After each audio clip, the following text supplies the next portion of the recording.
Aelin tells Elide she was sorry as they hold hands, and then she goes on to say, I am alive today because of your mother, before finally sharing the words she'd promised Lady Marian she'd deliver to Elide after 10 long years. Your mother told me to tell you that she loves you very much. Those were her last words to me. Tell my Elide I love her very much. It was such a touching moment because with it, we've now joined the past with the present. I can only imagine how Aelin must feel to finally be able to make good on her oaths to Lady Marian. Then you also have Elide who'd held on to the hope all of these years, knowing that despite losing her mother, she believed it hadn't been for nothing.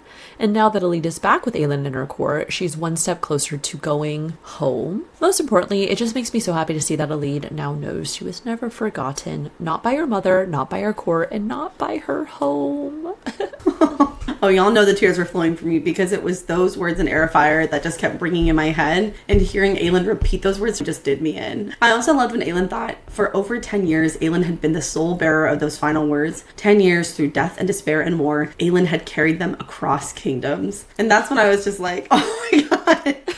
Like you said, the floodgates of my eyeballs. Okay, the dam was broken. But you can't put your tissues away yet, because Elide feels the warm hand of her mother brush her shoulder. And then Manon appears beside them and mouths hope to her.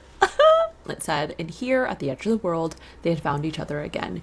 Here at the edge of the world, just for a heartbeat, Elide felt the warm hand of her mother brush her shoulder. I was speechless when I first read this. I was overwhelmed with the emotional impact of this moment. Everyone is coming together, and all of these outstanding people and events from the past have finally been able to be laid to rest, so to speak, because those promises have now been fulfilled. I especially love that it was Manon who mouthed the word hope. I feel like this is part of the collective experience of reading TOG, that we all have quotes that live rent-free in our head, and we often repeat them to ourselves. And one that I don't see talked about very much, but really stuck with me, is in chapter 88 of Queen of Shadows. Manon is flying back from Rifthold, and she thought, changing winds, a changing world, perhaps a changing 13 too, and herself. She didn't know what to make of it, but Manon hoped they'd all survive it. She hoped. And that she hoped part has really stuck with me, and so it's extra impactful that Manon is the one to see Elide and Aelin's reunion and mouth the word hope.